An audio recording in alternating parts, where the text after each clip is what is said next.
ভাই আমার, আমি বুঝি ভাইয়া, আমারে যদি এখন কন খার করাইতাম বেনামাজি, আমি দাঁড় করাইতাম। বেনামাজি অসভ্য হেরে চিনা যায়। এটা যে অসভ্য, নির্লজ্জ, বেহায়া, বেশরম, এটা যে আল্লাহর দুশ্মন, এটা যে মানবতার দুশ্মন, এটা যে কায়নাতের মাখলুকাতের দুশ্মন, এর চিনা যায়। আমি দাঁড় করাই, আমার দায়িত্ব দেন একজনে, আমি দাঁড় করাবো ইনশাআল্লাহ। 50 জন দাঁড় করালে আশা করি 48 জন ভুল হইতো না। হ্যাঁ হ্যাঁ, চেহারা সুরত দেখলেই বোঝা যায় বেনামাজির চেহারায় কোনো দয়া মায়া থাকে না, বেনামাজির চেহারায় কোনো সৌন্দর্য নূর থাকে না। এই জন্য আমি রহম করেন নিজের উপরে আল্লাহর ওয়াস্তে। আর যদি কোনোদিন বলতে নাও পারলাম তো আজই বললো, নিজের কদর করে। রাসূলুল্লাহ সাল্লাল্লাহু আলাইহি সাল্লামের আখেরি ওসিয়ত ছিল নামাজ। নবীজি হযরত আয়েশাকে বলছে, আয়েশা আমি চলে যাচ্ছি, মালাকুল মউত আমার সামনে দাঁড়িয়ে, জিবরাইল আমার সামনে দাঁড়িয়ে, আয়েশা আমি আমার মালিকের কাছে যাচ্ছি। যাওয়ার আগে বললাম আমার উম্মতকে বইল শেষবারের মতো, আসসালাত আসসালাত, আমার উম্মত যেন নামাজ ঠিক করে, নামাজ ঠিক রাখে। হযরত ওমর রাদিয়াল্লাহু তাআলা আনহুকে ফজরের নামাজের সময় ইমামতি অবস্থায় প্রথম রাকাতে এক কাফের ছদ্মবেশী ছুরি দিয়ে ঘাই দিছিল 7-8টা। হযরত ওমর ইমামতি করতেছিলেন, তখন উনি সরে গিয়ে রক্তে ওনার এই কোমরের পাশে ভাইসা গেছে। উনি হযরত আব্দুর রহমান ইবনে আউফকে ইমামের জায়গায় দাঁড় করাইয়া বলছিলেন, আব্দুর রহমান আগে নামাজ শেষ করো, এরপর আমারে ধরো। কাঁটা মুরগির মতো ওমর পাশে তরফাইছে, কিন্তু সাহাবায়ে কেরাম আগে ফজরের নামাজ আদায় করছে। হযরতে খুবাইব, ওই যে হজ উমরায় গেছেন কেউ, এখানে আসেন নিয়ে না, হজ উমরায় গেছেন না এরকম নাই কেউ? মাশাআল্লাহ। ওই আয়েশা মসজিদ আছে একটা, যেখান থেকে এহরাম বাঁধে। আবার এই আয়েশা মসজিদের কাছে একজন সাহাবীকে ফাঁসি দিছিল মক্কার কাফেররা, খুবাইব রাদিয়াল্লাহু তাআলা। এই যে আপনার ছেলের নাম, আমাদের তাজুবাইয়ের ছেলের নাম খুবাইব।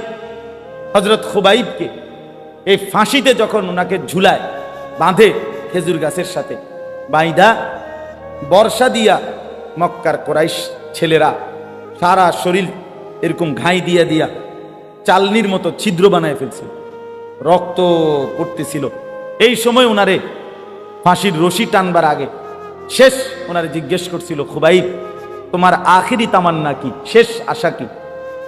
কিতাবে আছে, আরবি কিতাবে, বুখারীর riwayতের মধ্যে আছে। উনি বলছিলেন আমার শেষ তামান্না 2 রাকাত নামাজ। খুলে দিছে ওনারে, তো 2 রাকাত নামাজ পড়ে সালাম ফিরাইয়া হযরতে খুবাইব আল্লাহর কাছে 2 হাত তুলে বলছে, ফালাস্তু বালি হিনা উক্তালু মুসলিমান, মাওলা আজ আমার কোনো পরোয়া নাই, আমি আপনার আনুগত্য করে মরছি, অতএব আমার আর কোনো চিন্তা, গোলামির সেজদা দিলাম, আর কোনো টেনশন নেই, এবার ওরা যা ইচ্ছা তাই করে। বন্ধু আমার, বাপ আমার, চলেন আমরা সবাই মিলে চেষ্টা করি, কষ্ট করি, আমরা নামাজ পড়বো ইনশাআল্লাহ। আল্লাহকে ডাকি ভাইয়া, দুনিয়া বড় বেশি পেরেশানিওয়ালা দুনিয়া হয়ে গেছে। সারা পৃথিবী বাস্তবতা হলো, ইনসাফের কথা হলো, সারা পৃথিবী ধাক্কাধাক্কি করতেছে, সারা বিশ্ব সব দেশ এইতে হিতের লগে ঠেলাঠেলি, ধাক্কাধাক্কি, অস্ত্রের ঝনঝনানি, সবাই একজন আরেকজনকে হুমকি দিতেছে, সবাই মানে লাইগা গেল বলে। আপনি খেয়াল করে দেখেন, খবর নেন, সারা পৃথিবীতে কিন্তু মুখোমুখি অবস্থা, মুখোমুখি। এই জন্য নওজোয়ান ভাইয়া কল্পনা করতে হবে, আজীবন ফিলিস্তিন আর গাজা, ওই মুসলমান আজীবন নির্যাতিত হবে, আর তুমি কোনোদিন নির্যাতিত হবা না। কেমনে বুঝলা বাপ? হ্যাঁ, রোহিঙ্গার মুসলমানরা আজীবন কষ্ট পাবে, তুমি কোনোদিন কষ্ট পাইবা না। কেমনে বুঝলা বাপ? হ্যাঁ, এই তামাশা, বাপ বিদেশ, ভাই বিদেশ, দেশে বইয়া মোবাইল টিফোন আর বইয়া বইয়া বেডির ছবি দেখুন। আমি তো দেখছি রে বাপ, প্রবাসীর কষ্ট কাকে বলে। আমি যতবারই হজ উমরায় যাই, প্রবাসীদের কাছে তো যাই, তাদের রোমে দেখতে যাই, এই ছোট্ট ছোট্ট রুমে 12 জন 14 জন 16 জন থাকে, 14 ঘন্টা ডিউটি করে, 12 ঘন্টা ডিউটি করে এই প্রখর রৌদ্রের মধ্যে। এরপরে আবার আইসা নিজের রান্না নিজে রান্ধে, নিজের কাপড় চোপড় নিজে ধোয়। কে ধুইয়া দিবে? কে ধুইয়া দিবে?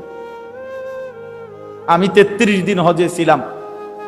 আমার ছোট 3 বছরের মেয়ে প্রতিদিন না হলো 2 বার, কমপক্ষে 2 বার আমার লগে কথা কইছে, প্রতিদিন 2 বার। আমি আমার বিবির সাথেও এতবার কথা বলি নাই, কারোর লগে না, কিন্তু ওই আমার লগে কথা কইব আমার এটা সারাক্ষণ মনে হইত।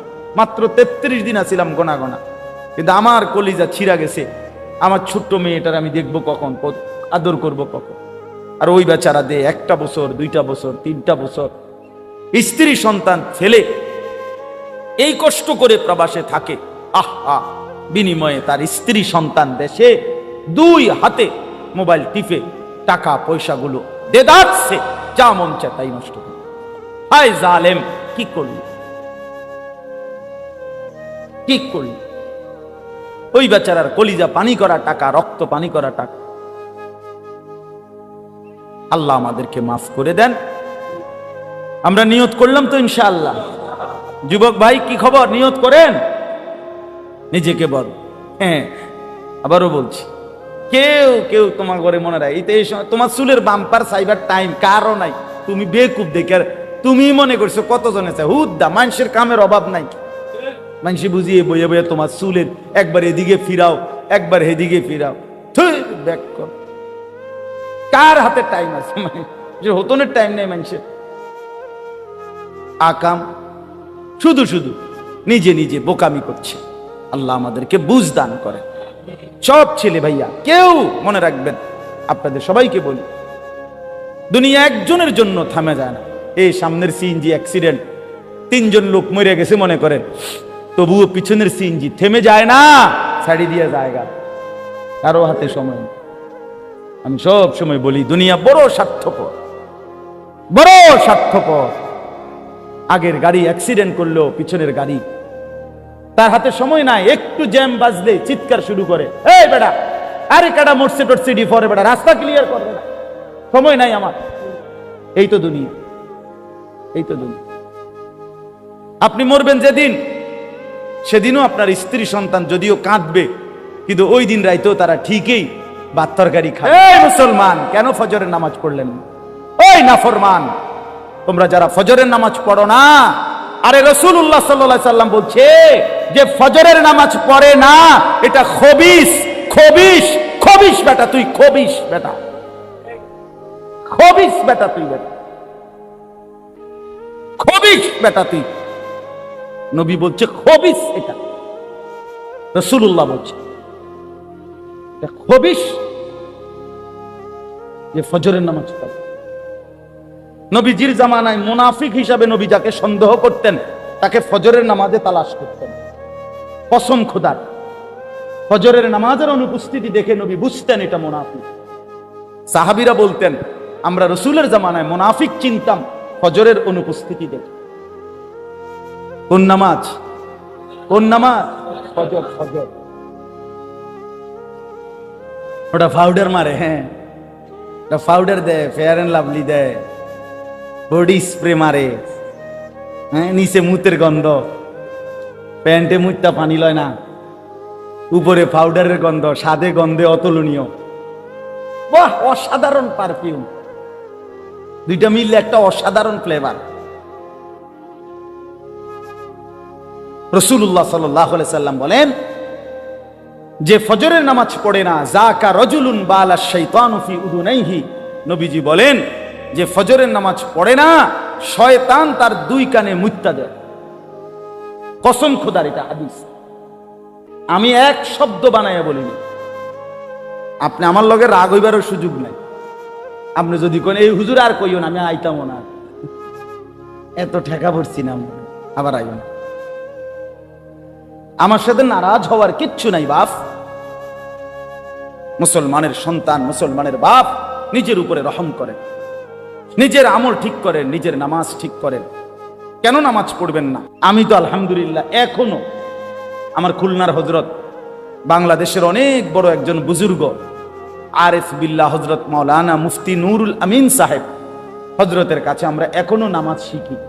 এই গত বছরও আমি রাত 1:30 বাজে আমার বাসায় হযরত মেহমান ছিলেন, হযরতের সামনে আবার একাকী নামাজ দেখাইছি, হযরত রুকু হয় কিনা, সেজদা হয় কিনা আপনি দেখে দেন।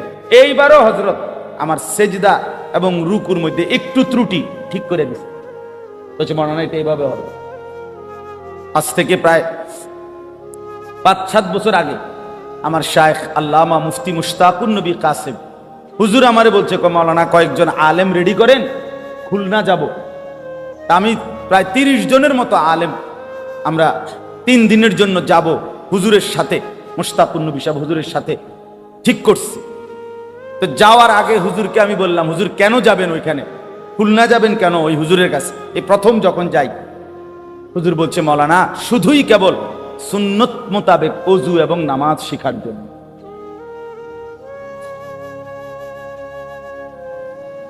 অথচ উনি সারা দেশ না সারা পৃথিবী খ্যাত আলেম, কিন্তু তিনিও এখনো বলতেছেন আমার এখনো শেখা। আপনাদের আপনাদের হালাত কিনা? আপনারা তো নিজেকে প্রথম কাতারে বৈশা আজকে 30 বছর ধরে চাচা পয়লা কাতারে নামাজ পড়ে, ইমাম সাহেবের ফজর মাগরিব এশা 3 ওয়াক্ত নামাজের সূরা কেরাত উনি শুনতেছে আজকে 20টা বছর। উনি বুঝে যে ইমাম সাহেবের পড়া যেরকম আমার পড়াটা এমন না, আমার সূরা কেরাত শুদ্ধ না, এটা উনি বুঝার পরেও শিখার সংশোধন করার ন্যূনতম 10টা সূরা ঠিক করার মতো সময় সুযোগ মানসিকতা উনার মধ্যে নাই। উনার টার্গেট একটাই, মেন উনার অফিসটাই হলো সাদওয়ান, গিয়েই সাদওয়ান, গিয়েই বন বিড়ি সাত আর গপ আর গিবত আর 14 গোষ্ঠীর বদনাম, গ্রাম এলাকা ইউনিয়ন জেলা উপজেলা শেষ কইরা বুদ্ধি দিতে দিতে ইউরোপ আমেরিকারে পর্যন্ত বুদ্ধি দেয় একেবারে। শেখ হাসিনা খালেদা ইথা আর বেড়া এবারতে বুদ্ধি লয় বাইডেন ডাইরেক্ট, ডোনাল্ড ট্রাম্প উনার বুদ্ধিতে গুম যায়। এই সাসা যে বেড়া সাদওয়ানে বইয়ে বুদ্ধি দেয়। আপনি দেখেন, আমি তো সবসময় বলি গোটা বিশ্বের সর্বশ্রেষ্ঠ বুদ্ধিজীবী কোথায় থাকে? তা দোকান। এক কথায় উত্তর, পৃথিবীর সর্বশ্রেষ্ঠ বুদ্ধিমান বুদ্ধিজীবীরা বসবাস করে কোথায়? একদিকে বিড়ি আরেকদিকে বুদ্ধি, দুই জিনিস অনবরত চলছে, বিড়ি আর বুদ্ধি। বিড়ি খাইতেছে আর বুদ্ধি দিতেছে। আস্তাগফিরুল্লাহ। কি কয়, কারে কয়, কিত্ত কয়, কেন কয়, কে শুনে? শুধু শুধু শুধু শুধু শুধু শুধু শুধু শুধু ফালতু। ওফো, হায়াতের এই সুন্দর সময়টা শেষ করে দিল।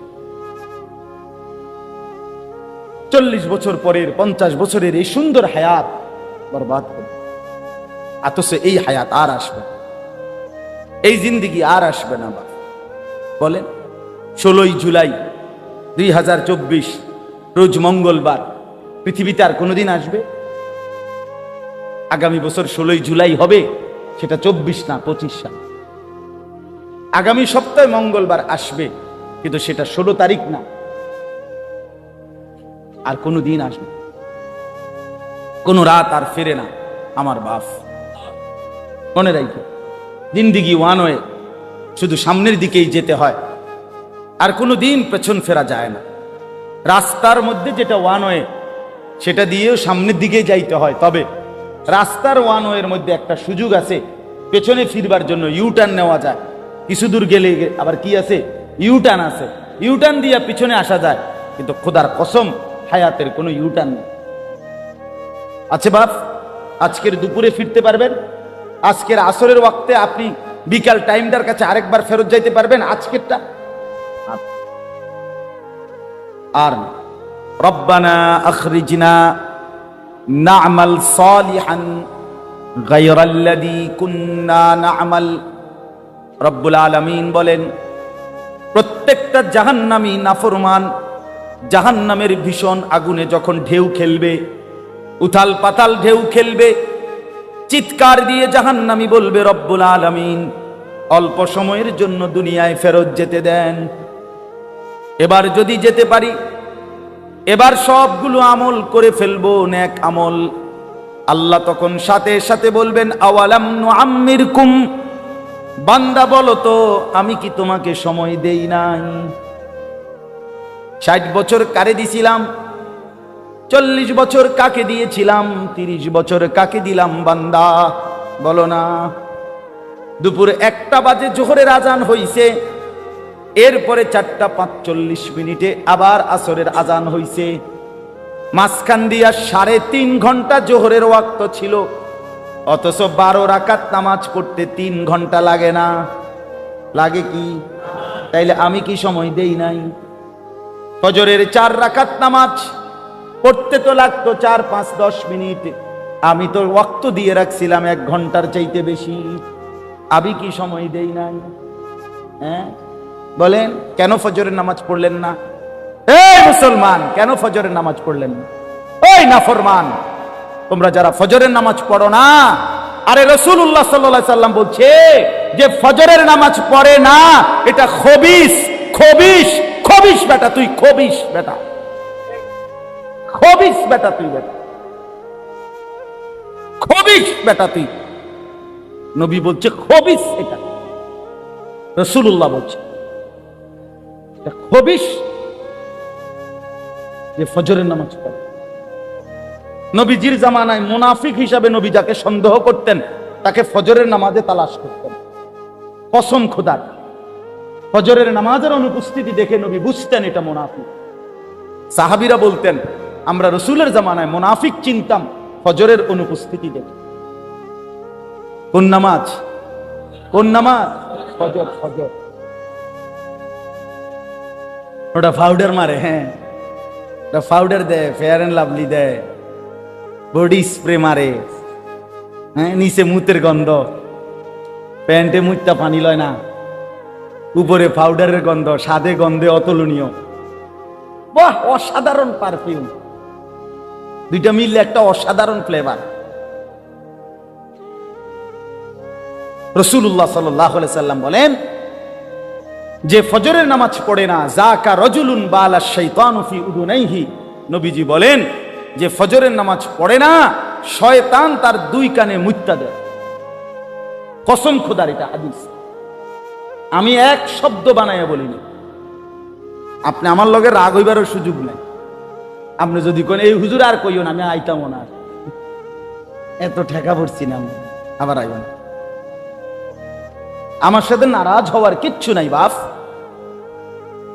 মুসলমানের সন্তান, মুসলমানের বাপ নিজের উপরে রহম করেন, নিজের আমল ঠিক করেন, নিজের নামাজ ঠিক করেন।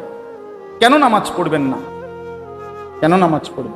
এই 10ই মুহররম আগামীকাল আশুরা, কারবালার প্রান্তরে ইমাম হুসাইন রাদিয়াল্লাহু তাআলা আনহু যখন ওনার 71 জন আহলে বাইত শহীদ হয়ে গেছে, একাকী যখন তিনি ময়দানের শেষ যুদ্ধের জন্য নামছে, আমরা কিতাবে পড়ছি এই মুহররমের 10 তারিখেই ইমাম হুসাইন রাদিয়াল্লাহু তাআলা আনহু যখন ময়দানে একা দাঁড়াইছে, যুদ্ধ শুরু করছে, তখন জোহরের ওয়াক্ত হইছে। ইমাম হুসাইন বলছে প্রতিপক্ষকে, তোমরা আমারে জোহরের নামাজ পড়বার সুযোগ দাও, এরপরে আবার যুদ্ধ হবে। ওই পাশ থেকে শিমার জিল জাউশান, ইমাম হুসাইন রাদিয়াল্লাহু তাআলা আনহু হত্যাকারীদের অন্যতম একজন, শিমার, যাকে আপনারা জানেন নাম, তার পুরা নাম হলো শিমার জিল জাউশান। এই নাফরমান ওই পাশ থেকে বলছে, হুসাইন তোকে জোহরের নামাজ পড়তে দেয়া হবে না, তার আগেই তোর গর্দান তোর দেহ থেকে আলাদা করে ফেলা হবে। ইমামে হুসাইন কসম খোদার, উনি চিৎকার দিয়ে বলছে, তোদের যা মন চায় তোরা তাই কর, আমি আমার মালিকের রবের ডাক আল্লাহু আকবার নিয়ত বাঁধলাম। উনি নিয়ত বাঁধছে, জোহরের নামাজ আদায় করছে। হ্যাঁ বন্ধু আমার, নওজোয়ান সাথীরা, বাবারা, সবার কাছে বলি, এভাবে কেন সমাজ ছেড়ে দিলেন, ঘর ছেড়ে দিলেন, পরিবার ছেড়ে দিলেন? কি করছেন আপনারা? আপনারাই করতেন পারে। এই 1 সেট সোফা, 6টা চেয়ারওয়ালা, একটা ডাইনিং টেবিল, একটা ফ্রিজ, আর কয়টা কাচের প্লেট, লবণের বাটি, চায়ের কাপ, 2টা আলমারি, 4টা খাট, আর টাইলসওয়ালা একটা বাসা, 4টা রুম, 2টা বাথরুম, এই সামান্য কদ্দুর মিলাইতে গিয়া 60 বছর শেষ করে দিলেন। ওফো, এই এত লম্বা হায়াত, এতগুলো সপ্তাহ, মাস, বছর, এইটুকুতেই কি শুনাইলেন? 3 ছেলে বিদেশ পাঠাইছেন, 4টা মেয়ে বিয়ে দিছেন, বাইতে একখান বিল্ডিং করছেন, গ্রামে কদ্দুর জায়গা লইছেন, শহরে কদ্দুর জায়গা লইছেন, ব্যাংকে কোকার টাকা জমাইছেন, খালাস। এই তো মুসলমান, এই ছিল জীবন। এতটুকুতেই মানে তৃপ্ত হয়ে গেলেন। ছেলেটা 1 ওয়াক্ত নামাজ পড়ে না, অথচ বয়স 16, মেয়েটার বয়স 15, 14, একদিনও পর্দা করে না। আপনার ঘর থেকে রঙে রসে সাইজা টাইট কাপড় পইরা অসভ্য নির্লজ্জা বেহায়া মেয়ে প্রতিদিন বের হয়। আপনি বোঝেন না কারে দেখাইতে বের হয়? আপনার চোখে কোনো শরম নাই? আপনি এই মেয়েটার বাপ না? আপনি এই মহিলার স্বামী না? আপনি এত বেশরম কেমনে হইলেন? আপনি বাইচা রইলেন কেমনে? রাসূলুল্লাহ সাল্লাল্লাহু আলাইহি ওয়াসাল্লাম বলেন, কসম আল্লাহর, এটা হাদিস, যেই পুরুষ তার স্ত্রী সন্তানের জন্য অশ্লীলতা, বেহায়াপনা, নাফরমানি, বেপরদিগি পছন্দ করে, মেনে নেয়, স্বীকৃতি দেয়, আল্লাযী ইউকিররু আহলাহু আল খুবুস, নবীজি বলেন সেই পুরুষ দাইয়ুস। আর আল্লাহর নবী বলছেন দাইয়ুসের জন্য জান্নাত হারাম। দাইয়ুসের জন্য জান্নাত হারাম। এই জন্য ছেলেদেরকে বলি, ভাইয়া নষ্ট হয়েও না, আমার নওজোয়ান ভাইয়া নিজেরে বরবাদ করে। এত বেডির দরকার নাই, ফাটতা না, কোনো দরকার নেই। শুধু শুধু এতটি বেডি লইয়া কোনো কাম হইতো না। সারা দিন সারা রাত মোবাইলে বেডির ছবি দেখুন না, এত বেডি বেড হইতে লাগে না। এত নারী দরকার নেই। জীবন মানে শুধু নারী না, পৃথিবীতে আসার উদ্দেশ্য শুধুই নারী না। এক মহিলার ছবি, মহিলার সাথে প্রেম, এক নারীর দিকে নিয়ে সারা দিন রাত নারে দোস্ত। মানুষ এত মাতাল হওয়ার কথা না, এত পাগল, এত তার সিরা মানুষ হয়। নারী তো প্রয়োজন মানুষের মধ্যে। মানুষের মধ্যে ক্ষুধার চাহিদা, এটা কে দিছে? তো পূরণের ব্যবস্থা আল্লাহ রাখছে। মানুষের মধ্যে পানির তৃষ্ণা, এটা কে দিছেন? তো এটা পূরণের ব্যবস্থাও কে রাখছেন? মানুষের লজ্জাস্থানের চাহিদা, শাহওয়াত, এটা আল্লাহর দেওয়া। কার দেওয়া? তো এটা পূরণের হালাল পবিত্র ব্যবস্থাও আল্লাহ রেখেছেন। রেখেছেন কিনা বলে? তো তাইলে আর সমস্যা কি? তাইলে আর সমস্যা কি? এর জন্য এরকম কুত্তার মতো হয়ে যাওয়ার অর্থটা কি বেটা? 24 ঘন্টা নারী, ছবি, নর্তকী, নাচ, গান, জিনা, ব্যভিচার, অশ্লীল দৃশ্য আর মেয়ের পিছনে পড়ে থাকার মধ্যে সার্থকতাটা কি বেটা? এমন সুন্দর যৌবন, 16, 17, 18, 20 বছরের এমন সুস্থ সবল শরীর দেহটাকে বাস কেমনে নষ্ট করে দিলাম? কেমনে নষ্ট করে দিল? ওফ, আমি বুঝি না এটা। এটা কি হায়াত নষ্ট করে দিল, কি চমৎকার জিন্দেগিটা শেষ করে দিল। হায় হায় হায়, আল্লাহ আমাদেরকে মাফ করে দেন। যে ভাইরা উদ্যোগ নিছেন, আল ইসলাহ পাঠাগার, মাশাআল্লাহ, সংশোধন, আগে ফিকির করবেন। শুধু কেবল ফেসবুক, শুধু মোবাইলে ছবি আসলো, ইউটিউবে ছবি আসলো, ফেসবুকে এই করেছেন সেই করেছেন, শুধু এতটুকুতেই খুশি হইবেন না। বরং নিজের সুন্দর, নিজের আখলাক, নিজের পরিবর্তন, নিজের সেজদা, নিজের নামাজ, নিজের বন্দিগি, এটার দিকে নজর রাখেন। আমরা এই করেছি, ওই করেছি, মানুষের কল্যাণে এই করেছি। মানুষ কিন্তু আমনেও, কথা কয় না, আপনি নিজেও তো কি নিজের কল্যাণের ফিকির করেন, নিজের ফিকির করেন। আল্লাহ আপনাদেরকে উত্তমভাবে তৌফিক দান করেন। তাহলে আমার বক্তব্যটা ছিল এটাই, ইসলাহ, সংশোধন করতে হবে নিজের 1 নম্বরে। আর প্রথম সংশোধন ঈমান, আকীদা। প্রথম সংশোধন কিসের? 2 নম্বর ইবাদত, মানে আমল আমল।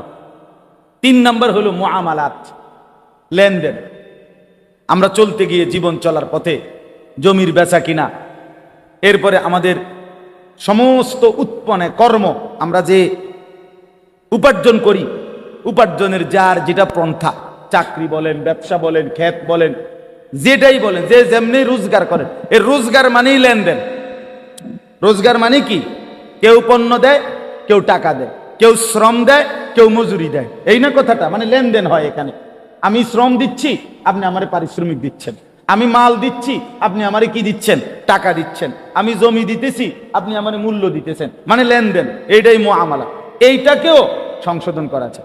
এটার মধ্যে কোনো হারাম আছে কিনা, সুদ আছে কিনা, ঘুষ আছে কিনা, অবৈধ উপার্জন আছে কিনা, হারাম আছে কিনা, এটাকে বাছাইতে হবে, সংশোধন করতে।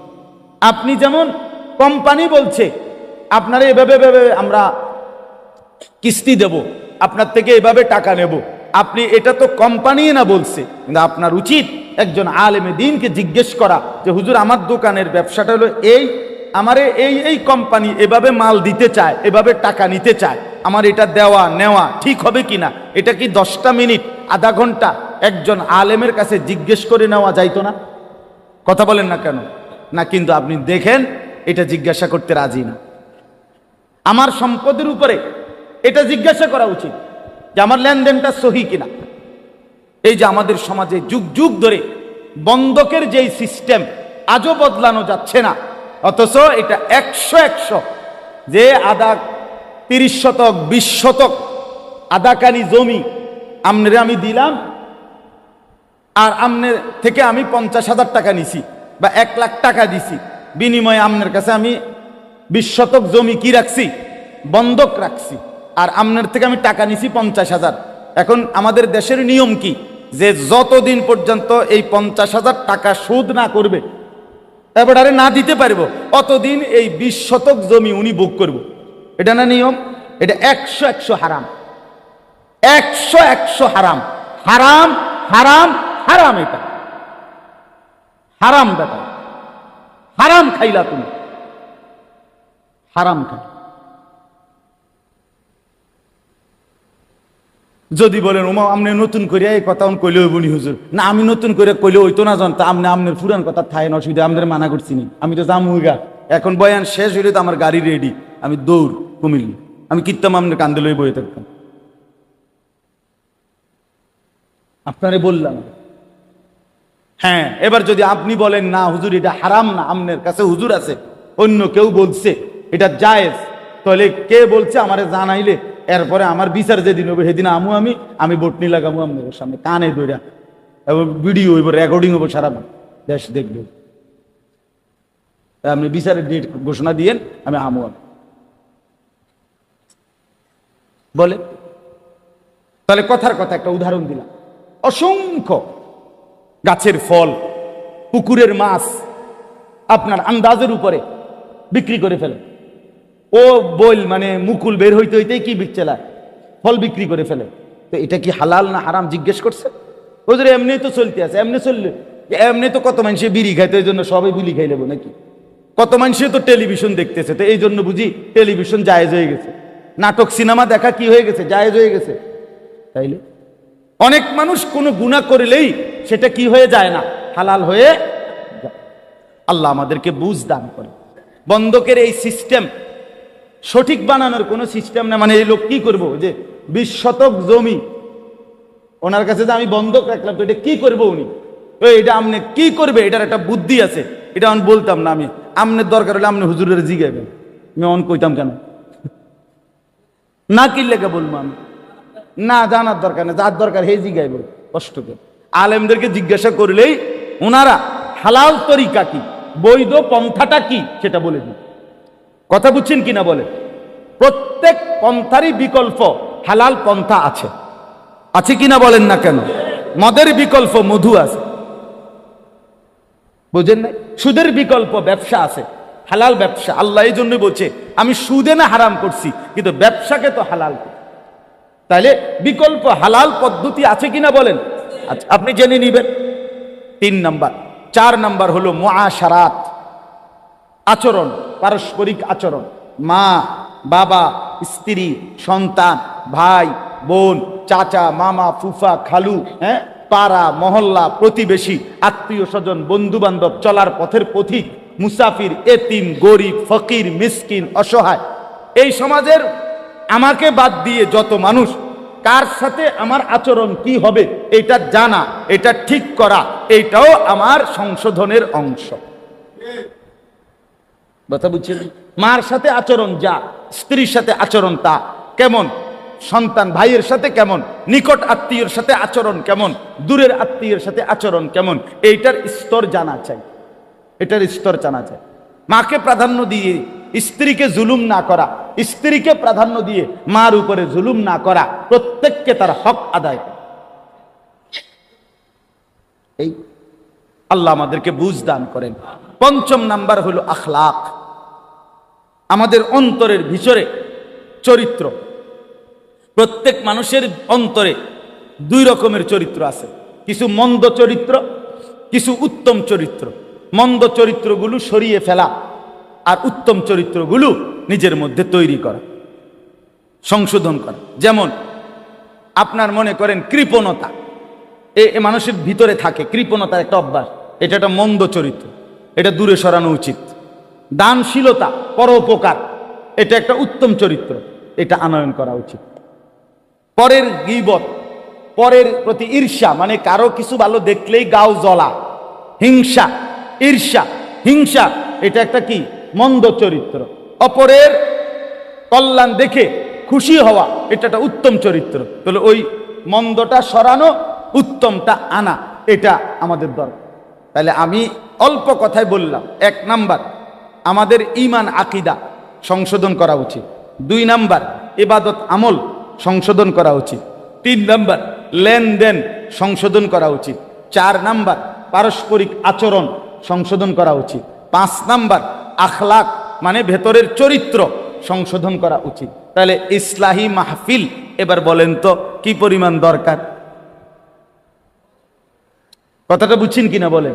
এগুলো একটা একটা করে ধরে ধরে ধীরে ধীরে ঠিক করা দরকার, শোনা দরকার, বুঝা দরকার, সংশোধন করা। এই জন্য আমি অনুরোধ করলাম, যেই ভাইরা আলহামদুলিল্লাহ উদ্যোগ নিছেন, আজকের মজলিসও সাজাইছেন এবং আপনারা ভিন্ন আরো আয়োজনও করছেন, আপনাদের এই সব আয়োজনে আল্লাহ তাআলা বরকত দান করেন। আর আপনারা যারা মসজিদের কমিটি আছেন, মসজিদের ইমাম সাহেব, খতিব, মুয়াজ্জিন সাহেব আছেন এবং মহল্লার মুসল্লি আছেন, আপনাদের কাছে অনুরোধ, আলহামদুলিল্লাহ আপনাদের ফেনী সমৃদ্ধ এলাকা, ফেনী জেলা ওলামায়ে কেরামের জেলা, ওলামায়ে কেরামের জেলা, উপযুক্ত আল্লাহওয়ালা মুত্তাকি ফরহেজগার ওলামায়ে কেরাম আলহামদুলিল্লাহ আছে এখানে।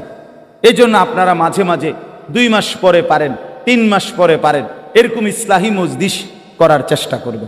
জনপ্রিয়তা কোনো জরুরি না, কোনো বক্তার জনপ্রিয়তা আছে, উনি আইলে কিছু লোক বেশি হইব না, এই জনপ্রিয়তার মোহ, এটা ঠিক না।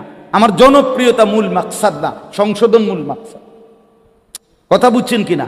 এই কাজেই 50 জন হোক, 20 জন হোক, 10 জন হোক, মুসল্লিরা আপনাদের যদি একটা একটা অজু, গোসল, নামাজ, সূরা, কেরাত, দোয়া, কালাম, আপনাদের ঈমান আকীদা লেনদেন ধীরে ধীরে সুন্দর হয়, ঠিক হয়, সামান্য একটু খেয়াল করলে হয়তো অনেক কিছু ঠিক হয়ে যাইতো, কিন্তু আপনি খেয়াল করতেন। সেজদার মধ্যে পিছন দিয়ে যদি 2 ঠ্যাং উঠতে যায়, দোনো পাও একসাথে উঠে যায়, নামাজ একেবারেই বাতিল, নামাজ আর হবে না। ওই নামাজ সহু সেজদা দিলে হইতো না, নামাজ এটা একবারে বাতিল। এখন আমি নিজ চোখে দেখছি, আপনারা একটা দিন একটা মসজিদের সেজদার পরে এটা ভিডিও করাইয়া দেখেন যে পিছি দিয়ে কিতা হয়। কথাটা আমার বুঝছেন? অথচ এটা একটা ছোট্ট বিষয় যে আপনার এটা মনে রাখা যে আমার দোনো পাও যেন অবশ্যই মাটির সাথে, ফ্লোরের সাথে কি করে থাকে, লাইগা থাকে। তো এটা যদি আমার কারো যদি এই বেখেয়ালে উঠে যায় সবসময় এই অভ্যাস, তাহলে উনি যে এটা ঠিক করে নাই, তো উনি হাসরের ময়দানে গিয়ে দেখবো ওনার কোনো নামাজ নাই, কিন্তু উনি তো পড়ছিল। কথা বোঝেন নাই আমার? কিন্তু ঠিক করে নাই। তাহলে মুশকিল কিনা বলে? মুশকিল। এরকম অনেক বিষয় আছে। এই জন্য আমি বলবো, আপনারা ওলামায়ে কেরামকে দাওয়াত করে এনে মসজিদের ইমাম সাহেব, খতিব সাহেব, ওনাদের বয়ান, এগুলোর দ্বারাও, জুমার বয়ান, পরিবর্তন শেখার নিয়তে শুনবেন। জুমার নামাজের বয়ান 52 সপ্তাহ জুমার বয়ান হয় এক বছরে, মানুষের সংশোধনের জন্য যথেষ্ট। কিন্তু সামনের 2 কাতারের মুরব্বী মাঝ বয়সী ইমাম সাহেবের ওয়াজ শুরু জুমার দিন, এবার জুরানি শুরু, এরকম করে মানে বর্ষি দিয়া মাছ ধরে, বর্ষি দিয়া মাছ ধরে যেমনে এমনি ঠোকর মারে, এই রুমে বেড়া বয়ে বয়ে মাছ ধরে। ইমাম সাহেবের জুরানি মানে বয়ান শেষ, ওনার জুরানি শেষ। হ্যাঁ, আপনি ওনারে বলবেন চাচা আর জিমাইতেন না, আরে জিমাইলাম হইলে ইমাম সাহেব তো ওয়াজ করে না, এটা ইমাম সাহেবের দোষ। ইমাম সাহেব ওয়াজ বন্ধ করলো কেন? এই জন্য চাচার জুরানি বন্ধ হয়ে গেছে। আর পিছনের ছেলেরা এই ঠেলা ঠেলি ধাক্কা ধাক্কি, রসিকতা, মোবাইল অথবা দুষ্টমি, ফালতু কথা। আহা, তাহলে পিছনের এই নওজোয়ান এদেরও এই আল্লাহর কথার থেকে কিছু দরকার নাই, সামনের এই জিমাইন্না গলার কাছেও দরকার নেই। তো আল্লাহর কথা শুনবে কে, শিখবে কে, জীবন সাজাবে কে? যদি বলেন সবাই, আমি বলি না, সবাই না রে বাপ। সবাই যদি এই সমাজে পচে যেত, নষ্ট হয়ে যেত, তো আসমান, সূর্য আর চন্দ্র আর উঠতো না। কিছু ভালো মানুষ, কিছু নেককার, কিছু চরিত্রবান, কিছু দিনদার, কিছু আল্লাহওয়ালা, কিছু তাহাজ্জুদ গুজার, কিছু সেজদাওয়ালা, কোরআন পড়নেওয়ালা আছে বলেই তো সূর্য উঠে, চাঁদ উঠে, রাত আর দিন আসে, আল্লাহর দয়া হয়। সিটার বাটপার, সুদকুর, ঘুষখোর, হারামখোর, মদখোর, নেশাখোর, জুয়ারি, তাদের জন্য সূর্য চন্দ্র ওঠে না, আল্লাহকে যারা সেজদা করে তাদের কারণে। অতএব দয়া করে, মেহেরবানি করে হায়াত কাজে লাগান, সময় কাজে লাগান, জিন্দিগি কাজে লাগান। আমি শুধু আয়াতের তরজমাটা বলি, এটাই কথা। ইন্না ইদ্দাতাশ শুহুরি ইনদাল্লাহি 12 শাহরান, আল্লাহ বলেন ফি কিতাবিল্লাহি ইয়াউমা খালাকাস সামাওয়াতি ওয়াল আরদ। আল্লাহ বলেন আসমান জমিন সৃষ্টির আগেই লৌহে মাহফুজে আমি আমার কুল কায়নাতের তাকদীর যখন লেখাইছি, সেই সময় আমি আল্লাহ এই পৃথিবীর জন্য সিদ্ধান্ত নিয়ে রাখছি, এই পৃথিবীতে মাস হবে 12টি। মাস হবে কয়টি? 12। ইয়াউমা খালাকাস সামাওয়াতি ওয়াল আরদ, আসমান জমিন সৃষ্টির শুরু থেকেই আমি আল্লাহ, সৃষ্টির প্রথম মিনিট থেকেই 12 মাসের বছর আমি আল্লাহ চালু করে দিয়েছি। এই সময় আমি চালু করে দিছি।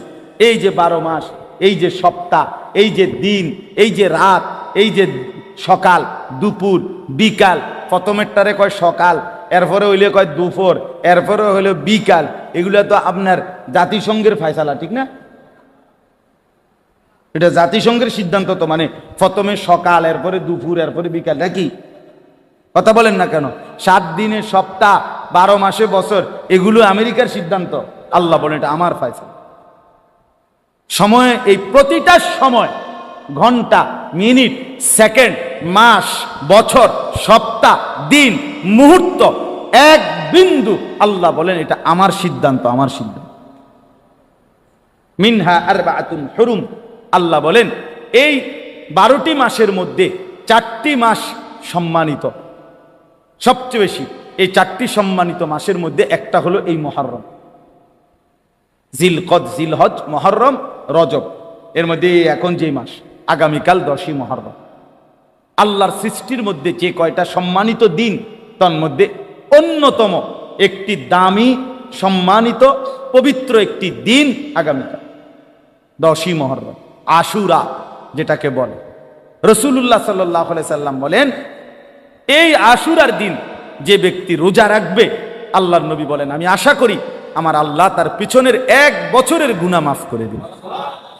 এই জন্য নবী সাল্লাল্লাহু আলাইহি সাল্লামের আমল ছিল বাপ।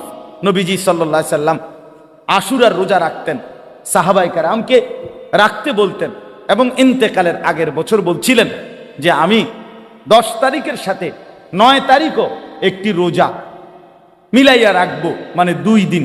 আলহামদুলিল্লাহ, এই জন্য 9 এবং 10, অথবা কেউ ইচ্ছে করলে 10 এবং 11, এই 2 দিন নফল রোজা রাখলে অনেক সওয়াব পাইবেন। নবীজি বলছেন রমজানের পরে বাকি 11 মাসের মধ্যে সবচেয়ে শ্রেষ্ঠ নফল রোজা হলো এই মুহররমের রোজা। আফদালুস সিয়ামি বাদা রমাদান শাহরুল্লাহিল মুহাররম।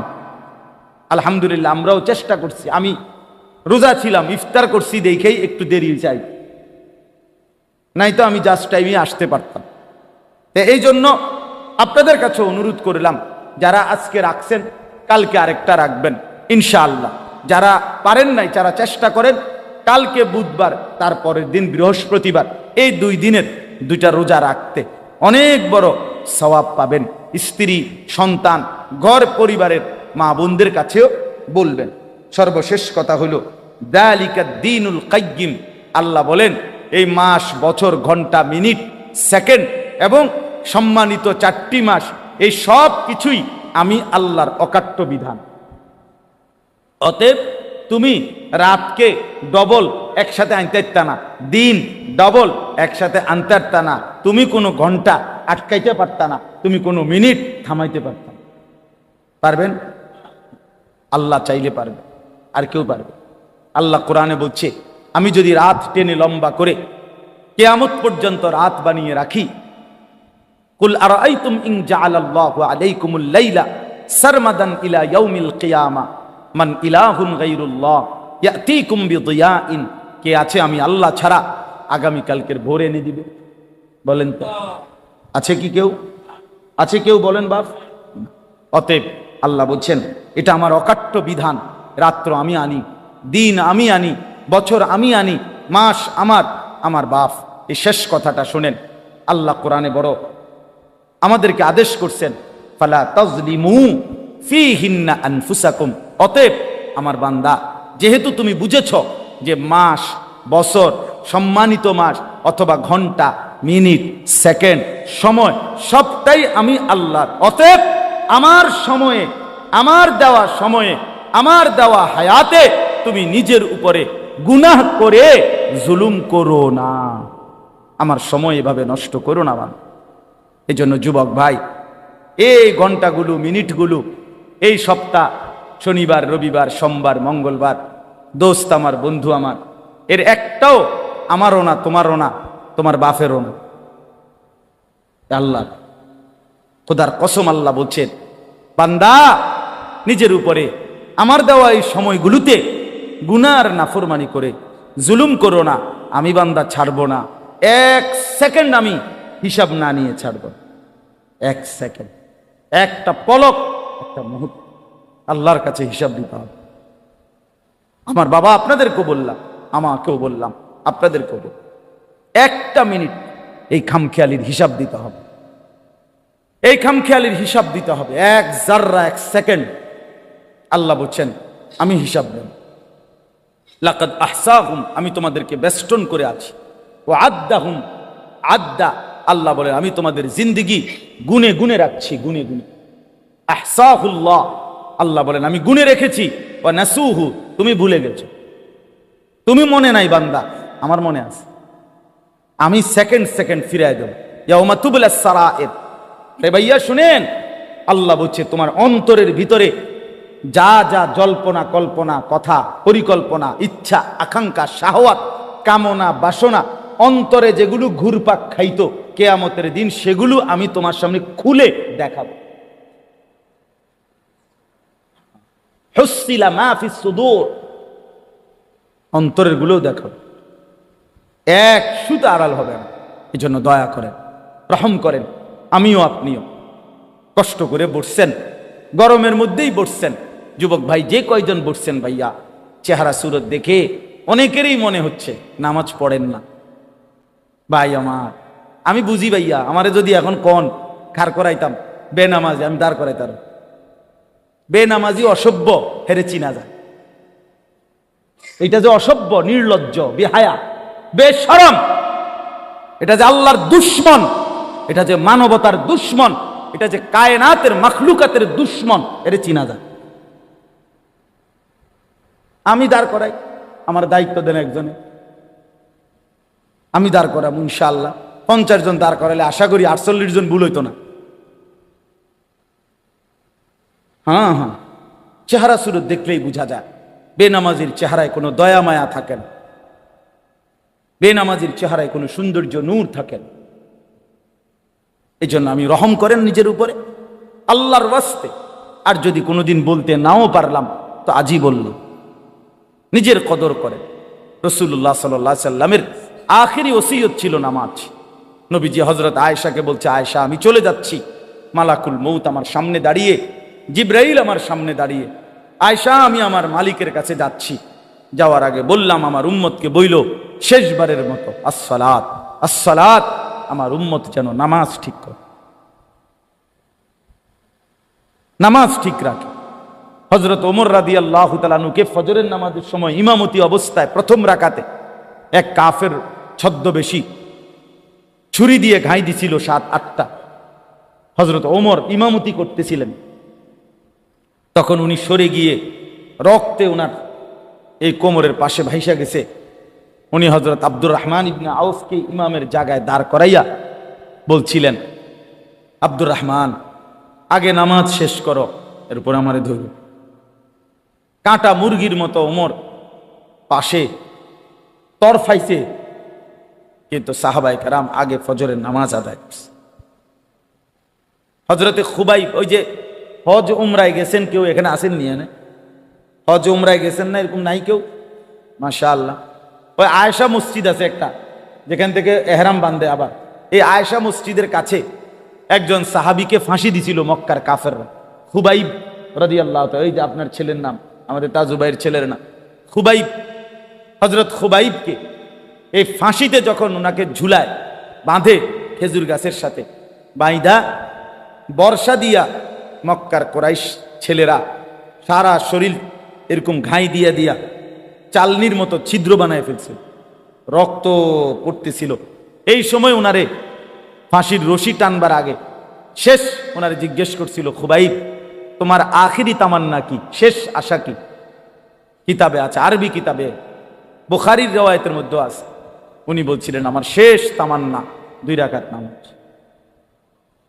খুলে দিছে ওনারে, তো 2 রাকাত নামাজ পড়ে সালাম ফিরাইয়া হযরতে খুবাইব আল্লাহর কাছে 2 হাত তুলে বলছে, ফালাস্তু বালি হিনা উক্তালু মুসলিমান, মাওলা আজ আমার কোনো পরোয়া নাই, আমি আপনার আনুগত্য করে মরছি, অতএব আমার আর কোনো চিন্তা, গোলামির সেজদা দিলাম, আর কোনো টেনশন নেই, এবার ওরা যা ইচ্ছা তাই করে। বন্ধু আমার, বাপ আমার, চলেন আমরা সবাই মিলে চেষ্টা করি, কষ্ট করি, আমরা নামাজ পড়বো ইনশাআল্লাহ। আল্লাহকে ডাকি ভাইয়া, দুনিয়া বড় বেশি পেরেশানিওয়ালা দুনিয়া হয়ে গেছে। সারা পৃথিবী বাস্তবতা হলো, ইনসাফের কথা হলো, সারা পৃথিবী ধাক্কাধাক্কি করতেছে, সারা বিশ্ব সব দেশ এইতে হিতের লগে ঠেলাঠেলি, ধাক্কাধাক্কি, অস্ত্রের ঝনঝনানি, সবাই একজন আরেকজনকে হুমকি দিতেছে, সবাই মানে লাইগা গেল গেল বলে। আপনি খেয়াল করে দেখেন, খবর নেন, সারা পৃথিবী, সারা পৃথিবীতে কিন্তু মুখোমুখি অবস্থা, মুখোমুখি মুখোমুখি। এই জন্য নওজোয়ান ভাইয়া কল্পনা করতে হবে, আজীবন ফিলিস্তিন আর গাজা, ওই মুসলমান আজীবন নির্যাতিত হবে, আর তুমি কোনোদিন নির্যাতিত হবা না। কেমনে বুঝলা বাপ? হ্যাঁ, রোহিঙ্গার মুসলমানরা আজীবন কষ্ট পাবে, তুমি কোনোদিন কষ্ট পাইবা না, কেমনে বুঝলা বাপ? হ্যাঁ, এই তামাশা, বাপ বিদেশ, ভাই বিদেশ, দেশে বইয়া মোবাইল টিফোন আর বইয়া বইয়া বেডির ছবি দেখুন। আমি তো দেখছি রে বাপ, প্রবাসীর কষ্ট কাকে বলে। আমি যতবারই হজ উমরায় যাই, প্রবাসীদের কাছে তো যাই, তাদের রোমে দেখতে যাই। এই ছোট্ট ছোট্ট রুমে 12 জন, 14 জন, 16 জন থাকে, 14 ঘন্টা ডিউটি করে, 12 ঘন্টা ডিউটি করে এই প্রখর রৌদ্রের মধ্যে। এরপরে আবার আইসা নিজের রান্না নিজে রান্ধে, নিজের কাপড় চোপড় নিজে ধোয়। কে ধুইয়া দিবে? কে ধুইয়া দিবে? আমি 33 দিন হজে ছিলাম, আমার ছোট 3 বছরের মেয়ে প্রতিদিন না হলো 2 বার, কমপক্ষে 2 বার আমার লগে কথা কইছে, প্রতিদিন 2 বার। আমি আমার বিবির সাথেও এতবার কথা বলি নাই, কারুর লগে না, কিন্তু ওই আমার লগে কথা কইব, আমার এটা সারাক্ষণ মনে হইতো। মাত্র 33 দিন আছিলাম গোনা গোনা, কিন্তু আমার কলিজা ছিঁড়া গেছে। আমার ছোট্ট মেয়েটার আমি দেখবো কখন, আদর করব কখন। আর ওই বেচারা দে 1টা বছর, 2টা বছর, 3টা বছর স্ত্রী সন্তান ফেলে এই কষ্ট করে প্রবাসে থাকে, আহা, বিনিময়ে তার স্ত্রী সন্তান দেশে দুই হাতে মোবাইল টিপে টাকা পয়সাগুলো দেদাচ্ছে, যা মন চায় তাই নষ্ট করে। হায় জালেম, কি করলি, কি করলি? ওই বেচারার কলিজা পানি করা টাকা, রক্ত পানি করা টাকা। আল্লাহ আমাদেরকে মাফ করে দেন। আমরা নিয়ত করলাম তো ইনশাআল্লাহ। যুবক ভাই, কি খবর? নিয়ত করেন, নিজেকে বল। হ্যাঁ, আবারও বলছি, কেউ কেউ তোমার ঘরে মনে রাখ, এই সময় তোমার চুলের বাম্পার সাইবার টাইম কারো নাই। তুমি বেকুব দেখে তুমি মনে করছো কতজনে চায়, হুদ্দা মানুষের কামের অভাব নাই। মানুষ বুঝিয়ে বইয়ে বইয়ে তোমার চুলের একবার এদিকে ফিরাও, একবার এদিকে ফিরাও, ব্যাক কর। কার হাতে টাইম আছে? মানে যে হতনের টাইম নেই মানুষের। আকাম শুধু শুধু নিজে নিজে বোকামি করছে। আল্লাহ আমাদেরকে বুঝ দান করে। সব ছেলে ভাইয়া কেউ মনে রাখবেন, আপনাদের সবাইকে বলি, দুনিয়া একজনের জন্য থামে যায় না। এই সামনের সিএনজি অ্যাক্সিডেন্ট, 3 জন লোক মরে গেছে মনে করেন, তবুও পিছনের সিএনজি থেমে যায় না, ছাড়ি দিয়ে জায়গা, কারো হাতে সময় নেই।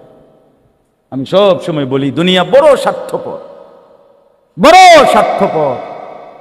আগের গাড়ি অ্যাক্সিডেন্ট করলো, পিছনের গাড়ি, তার হাতে সময় নাই। একটু জ্যাম বাজলে চিৎকার শুরু করে, এই বেটা, আরে কাটা মরছে টরছে ডিফরে, বেটা রাস্তা ক্লিয়ার করবে না, সময় নাই আমার। এই তো দুনিয়া, এই তো দুনিয়া। আপনি মরবেন যেদিন, সেদিনও আপনার স্ত্রী সন্তান যদিও কাঁদবে, কিন্তু ওই দিন রাইতেও তারা ঠিকই ভাত তরকারি খাবে। হ্যাঁ, হে ঘরে তাই না দিছে, এরা যাইতে আরো ভালো করে খাওয়ায়। যে কান্দাটা কাঁদছ, আরো গদ্দুর গোস্ত লও, ভাত লও, আরো ধোকা। দুনিয়া ধোকা, দুনিয়া কি ধোকা, ধোকা, ধোকা, ধোকা, ধোকা। আল্লাহ আমাদেরকে মাফ করে দেন। দেন ভাই, কি পুরস্কার দিবেন বলছেন?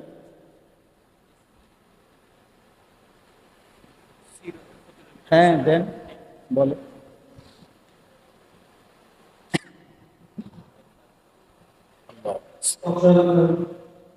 যুব সমাজ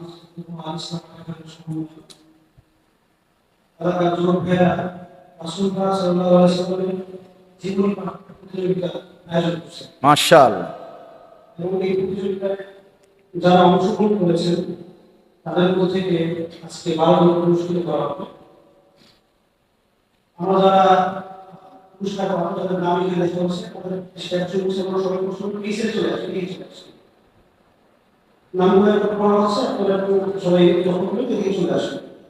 মোহাম্মদ নূর নবী ইসলাম ভাই, মোহাম্মদ নাইম ভাই, মোহাম্মদ শরীফুল ইসলাম ভাই, মোহাম্মদ সাজ্জাদ হোসেন শান্ত, শাকিব হোসেন, মোহাম্মদ শহীদ ইসলাম ভাই, শাহাদ হোসেন ভাই, মেহরাব হোসেন ভাই, জাহিদ ইসলাম, কাজী জুনায়েদ মাহমুদ ভাই, ইমরান খান জাভেদ ভাই, আতাউর রহমান শরীফ ভাই, যাদের নাম বলা হচ্ছে সমস্ত ভাই প্রশ্ন করে এই সিটে চলে আসে। আলহামদুলিল্লাহি রাব্বিল আলামিন।